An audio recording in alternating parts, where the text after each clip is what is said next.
오늘날 그 교회의 핵심 메시지는 무엇입니까? 여러분 교회의 핵심 메시지는 무엇입니까? 대답하기 어려우시죠? 그래서 제가 챗 GPT한테 한번 물어봤습니다. What is the essential message of church today? 이렇게 물어봤더니 As an AI language model, I cannot provide a definitive answer to this question. 그래놓고는 또 그 뒤에 이렇게 한바닥 대답을 해놨는데 아주 일반적인 얘기를 했습니다. 예수님을 중심으로 예수님의 가르침과 교회의 생활과 그런 여러 가지 성경에 관해서 또 각 교회의 신학에 맞춰서 강조점이 다 다른 그런 메시지들을 전한다. 이렇게 챗 GPT가 대답을 했습니다. 아마 챗 GPT가 대답하기 어려운 그런 질문이죠. 여기에 대해서 초대교회의 핵심 메시지는 무엇이다라고 여기 SBC에서 주식신학을 가르치시는 저스틴 리 교수님이 몇 해 전에 어느 교회에서 한 설교에서 이렇게 정리를 했습니다. 초대교회의 핵심 메시지는 부활이다. 이렇게 정리했습니다. 오늘 본문을 보시면 이 부활에 대한 메시지가 그렇게 나오고 있습니다. 신약 성경을 관통하는 예수님 부활 이후에 예수님 따르던 사람들, 12제자, 사도 바울과 함께 사역을 했던 디모데, 실라, 그 모든 사람들이 공통적으로 동일하게 전했던 메시지는 예수가 부활했다고 하는 메시지입니다. 오늘날 교회에서 선포되는 메시지들을 이렇게 여러분 교회에서 기억해 보시면 굉장히 많은 다양한 주제의 메시지들이 전달되고 있습니다. 그런데 그 당시에 예수님 부활 직후에 예수님의 제자들과 그리고 바울과 그 동역자들이 전했던 핵심 메시지, 그것은 예수께서 부활하셨다라고 하는 메시지입니다. 디모데후서 2장 8절에 보면 내가 전한 복음대로 다윗의 씨로 죽은 자 가운데서 다시 살아나신 예수 그리스도를 기억하라. 사도행전 2장 31절에 미리 본고로 그리스도의 부활을 말하되 그가 음부에 버림이 되지 않고 그의 육신이 썩음을 당하지 아니하시리라. 부활에 관한 메시지입니다. 사도행전 2장 32절 이 예수를 하나님이 살리신지라 우리가 다 이 일의 증인이다. 사도행전 4장 33절 사도들이 큰 권능으로 주 예수의 부활을 증언하니 우리가 큰 은혜를 받아. 로마서 1장 4절 성결의 영으로는 죽은 자들 가운데서 부활하사.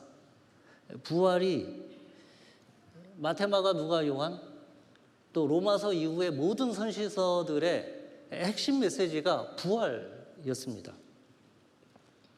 아마도 이 부활이라고 하는 이 주제는 교회 역사가 이어지면서 여러 가지 이유로 그렇게 많이 강조되지 않는 그런 메시지인 것 같습니다. 그러나 신약 성경 전체를 관통하고 있는 이 메시지를 우리는 다시 한번 기억해야 할 것인 것 같습니다. 왜냐하면 이 부활을 따라서 나머지 모든 것이 다 따라오기 때문에 그렇습니다. 여러분은 부활합니다. 우리가 많이 들었던 메시지이지만 정작 당신은 부활합니다. 당신은 부활합니다. 제가요? 맞습니다. 당신이 부활합니다. 이게 신약 성경의 메시지입니다. 초대교회의 메시지였어요. 예수님을 따랐던 사람들의 메시지였어요. 당신은 부활합니다. 잘 생각 안 해보셨죠? 내가 부활한다고? 예수님은 당연히 부활하셨고 또 뭐 믿는 자들은 다 부활하겠지. 그런데 내가 여러분이 부활한다는 것, 그것이 바로 이 신약 성경의 핵심 메시지입니다.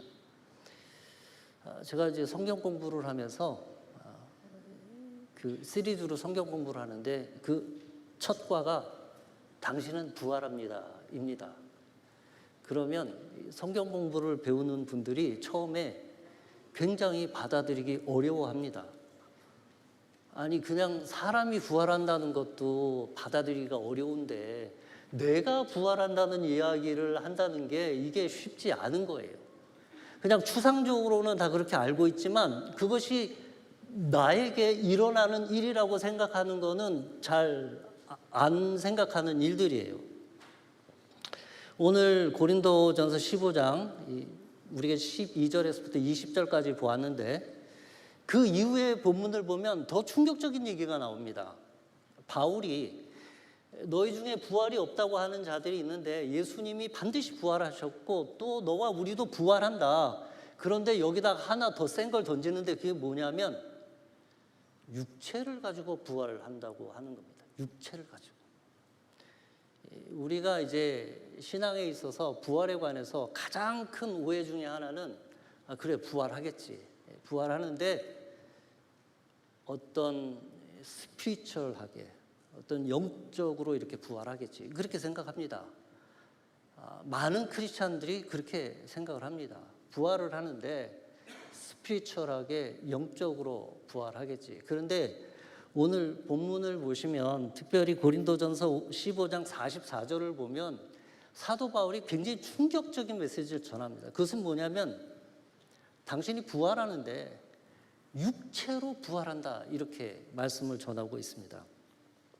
여기 본문을 보면 육의 영 혹은 신령한 몸, 영어로는 physical body, spiritual body 이렇게 얘기하는데 이 그리스어 원문을 여러분이 살펴보시면 이렇게 되어져 있습니다. 소마 푸시키콘 이게 이제 그 physical body죠.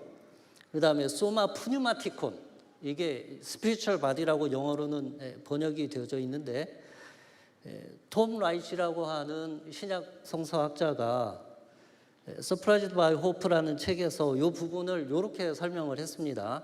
여기 푸시키콘이라고 제가 빨간색 밑줄을 거는 부분이 있는데 헬라어 형용사의 이콘, IKOS인데 이게 이제 격에 따라서 콘으로 바뀐 건데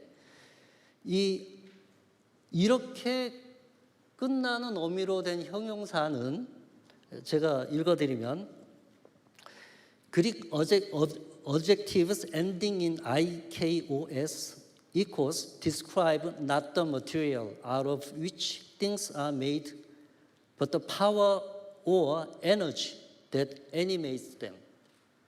이게 무슨 얘기냐면 우리가 이제 여기서 스피리추얼이라고 하는데 약간 오해가 생기는 건데 스피리추얼이라고 하면 우리는 육체가 없는 어떤 영적인 것을 생각을 하는데 바울이 여기서 얘기하는 것은 그런 것이 아니라 예를 들면 이 배는 나무로 만들어졌습니다. 이거하고 이 배는 바람으로 가는 배가 아니라 석유 엔진으로 가는 배입니다 라고 얘기할 때 여기서 이 질문은 어떤 것으로 만들어졌느냐라고 하는 재료에 대한 얘기가 아니라 무엇에 의해 동작하고 무엇에 의해서 에너지가 되어지고 무엇에 의해서 작동하느냐 하는 그런 의미로 표현하고 있는 표현이 되겠습니다. 여기서 스피리추얼 바디라고 하는 것은 어떤 원소나 이런 물질 이런 얘기를 하는 게 아니라 성령에 의해서 동작되어지는 성령에 의해서 에너지가 움직여지는 성령에 의해서 애니메이트 되는 그런 몸이라고 하는 뜻이에요. 그러면서 동시에 분명히 몸을 가지고 있는 어떤 영적인 것이어서 그냥 이런 것이 아니라 분명하게 육체와 몸을 가지고 있는 그런 육체를 이야기하고 있는 것입니다. 이것이 아마 예수님 제자들도 받아들이기가 어려웠을지 모르겠습니다. 그래서 예수님이 제자들에게 직접 얘기합니다. 누가복음 24장 37절과 39절에 보면 예수님이 그들에게 나타났을 때 그들이 놀라고 무서워하여 그 모든 것을 영으로 생각하는지라. 저와 여러분이 생각하는 방식 그대로 제자들도 생각을 하는 거예요. 아, 영인가 보다.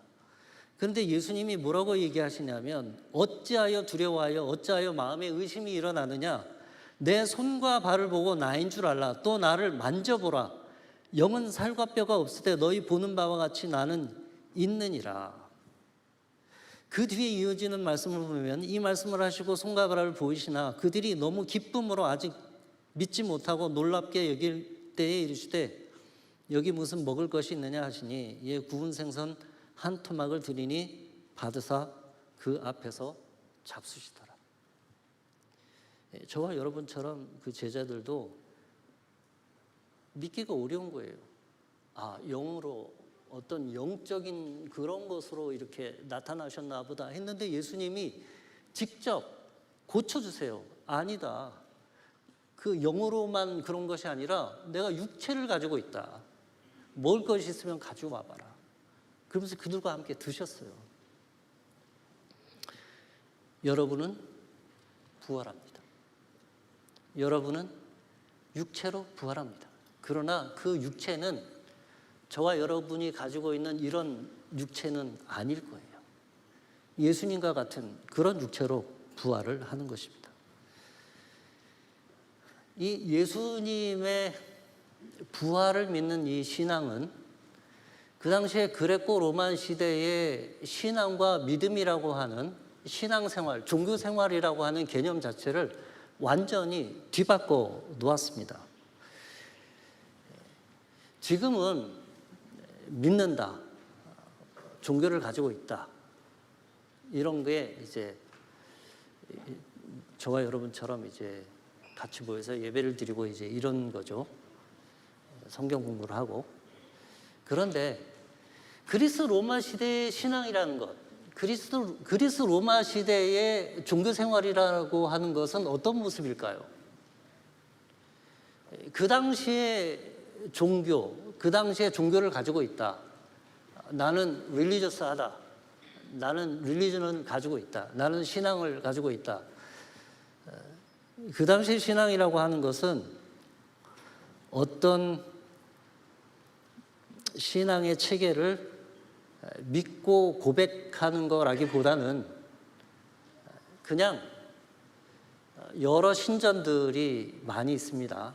그 신전들에 가서 그 신전에서 드려지는 제사의 프로토콜에 따라서 그냥 참여하는 거, 그게 그 신앙 생활입니다. 그것은 유대교도 비슷했습니다. 유대교 신앙이라고 하는 것은 예루살렘 성전에 가서 성전에서 되어져 가는 종교적인 프로세스를 쭉 따라하는 것, 그게 신앙이었습니다. 내가 내 신앙과 삶과 믿음을 커밋먼트하거나 이런 거 아니었습니다. 어떤 거냐면 유교 아시죠? 유교. 제사 지내는 거. 그거 똑같은 겁니다. 그 제사 프로세스를 그냥 쭉 따라하는 거예요. 그런데 이 제의와 예전 중심의 종교, 그 당시 그레코 로마 시대의 신앙과 믿음 혹은 그 당시의 유대교의 신앙과 믿음은 철저하게 예배와 예전 중심이기 때문에 세세하게 다 규정합니다. 이거는 어떻게 해야 하고, 제사장이 옷은 어떻게 입어야 하고, 무엇은 어떻게 해야 하고, 그 프로토콜이 쫙 있는 건데 그게 틀려지면 안 돼요. 그걸 정확하게 따라서 해야 하는 겁니다. 그리스 로마 시대 사람들은 그 프로시저가 달라지거나 그 프로토콜이 달라지면 신들에게 심지어는 벌을 받는다고 생각했어요. 또 하나는 그 신전에서 되어지는 일들은 그것이 주피터 신전이 됐든 누구의 신전이 됐든 간에 그 신전에서 되어지는 일들은 철저하게 성인 남자들이 방탕하게 행할 수 있는 온갖 일들, 그것들이 그 당시에 신앙생활과 믿음 생활이었습니다. 그런데 기독교 신앙은 처음부터 달랐습니다. 신전을 가지도 않았고 신전을 만들지도 않았고 모였고 신전 제사 없는 예배, 그게 그 당시 부활을 믿는 사람들의 예배의 특징이었어요. 신전 제사 없는 신앙과 믿음, 그게 그 당시 신앙과 믿음의 특징이었습니다. 그 사람들은 그리스 로마 사람들에게 이상하다고 여겨졌어요. 왜 저들은 신전에서 모이지 않는가?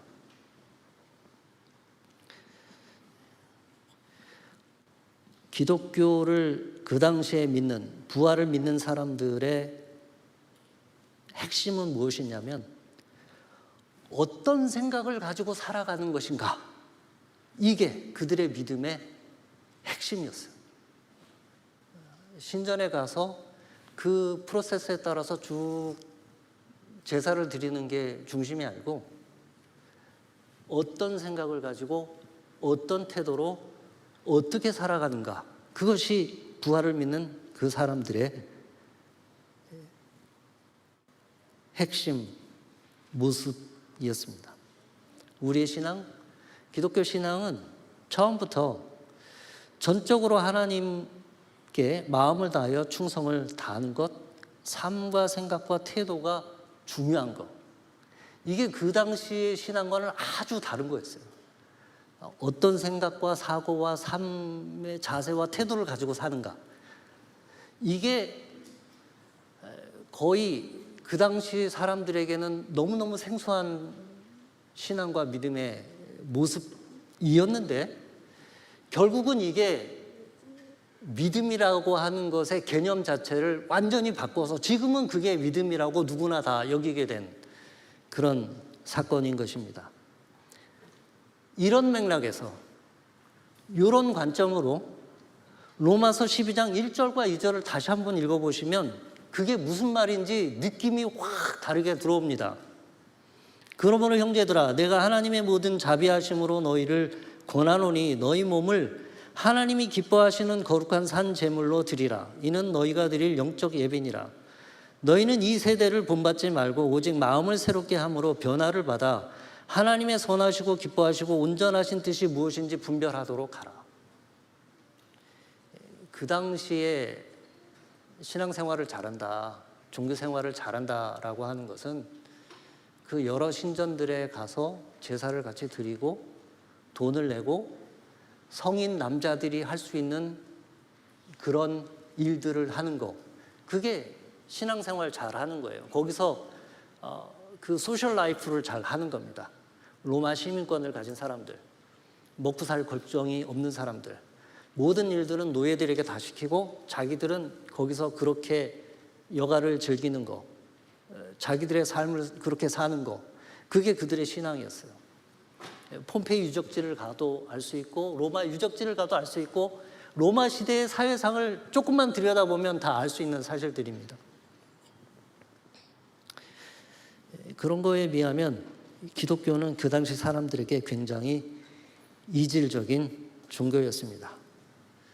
그래서 사도 바울이 골로새 교회에게 이렇게 얘기합니다. 너희도 전에는 그렇게 살았다. 골로새서 3장 1절에서 9절을 보시면 예수님을 믿기 전에, 부활을 믿기 전에 그 당시 골로새에 살았던 사람들이 어떻게 살았는지를 기록해 주고 있습니다. 그러므로 너희가 그리스도와 함께 다시 살리심을 받았으면 위의 것을 찾으라. 거기는 그리스도께서 하나님 우편에 앉아 계시느니라. 위의 것을 생각하고 땅의 것을 생각하지 말라. 우리 생명이신 그리스도께서 나타나실 그때에 너희도 그와 함께 영광 중에 나타나리라. 영광 중에 부활하리라. 그러므로 땅에 있는 지체를 죽이라. 곧 음란과 부정과 사욕과 악한 정욕과 탐심이니 탐심은 우상 숭배니라. 너희도 전에 그 가운데 살 때에는 그 가운데서 행하였다. 사도 바울이 골로새 부활을 믿고 예수님을 믿기 시작한 교인들에게 전한 메시지예요. 너희도 전에는 그렇게 살았다. 어떻게 살았느냐? 곧 음란과 부정과 사욕과 악한 정욕과 탐심과 우상 숭배로 살았었다.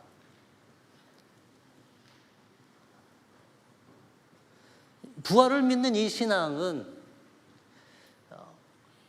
그냥 그렇게 그런 신전에 가서 그와 같이 하던 것 대신에 그냥 예수님 믿는 신전에 가서 또 그런 프로세스를 따라서 똑같이 예배 생활을 하는 그런 것이 아니라 너희가 전에는 그렇게 살았으나 이제는 그렇게 살지 않는다.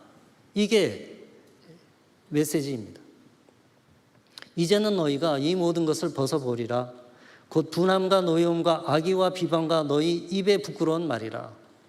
너희가 서로 거짓말을 하지 말라. 옛사람과 그 행위를 벗어버리고 새 사람을 입었으니 이는 자기를 창조하신 이의 형상을 따라 지식에까지 새롭게 하심을 입은 자니라.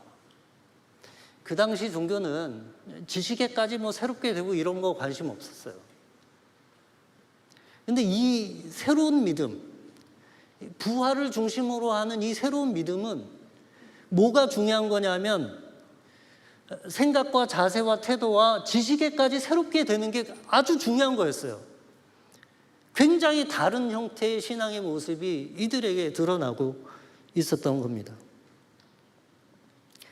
다른 가치체계를 가지고 산다. 그런 뜻입니다. 다른 가치체계를 가지고 산다.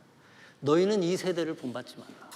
이것이 신전제사가 아닌 너희가 삶으로 드리는 영적 예배다. 이게 신약성경의 메시지입니다. 부활을 믿는다면 우리의 가치체계가 달라요.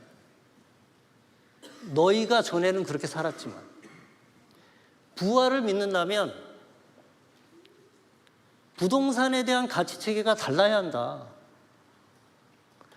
부활을 믿는다면 행복에 대한 기준과 가치체계가 달라야 한다. 부활을 믿는다면 왜 공부를 해야 하는지, 왜 공부를 잘해야 되는지 그 가치체계가 달라야 한다. 부활을 믿는다면 자녀를 어떻게 교육시키고 무엇을 교육시켜야 할지 그게 달라야 한다. 부활을 믿는다면 남자친구를 만나는 것에 대한 생각과 자세가 달라야 한다. 부활을 믿는다면 여자친구를 만나는 생각과 자세가 달라야 한다. 부활을 믿는다면 직장에서 근무하는 나의 자세와 태도와 생각이 달라야 한다. 부활을 믿는다면 내가 사업하는 과정에서 내 거래처를 대하는 태도와 자세가 달라야 한다. 부활을 믿는다면 내가 사업을 한다면 종업원들을 대하는 나의 태도와 자세와 생각이 달라야 한다. 실제로 골로새 교인들과 신약시대의 여러 교회 교인들은 그렇게 다르게 살았어요. 그래서 바울이 얘기하는 겁니다. 너희가 전에는 그렇게 살았었다. 그러나 지금은 그게 아니다. 그리고 그게 그 주변 사람들에게 보여졌을 거예요. 드러났겠죠. 워낙 다르니까, 워낙 특이하니까. 너희는 왜 이렇게 하지 않느냐. 다르잖아요.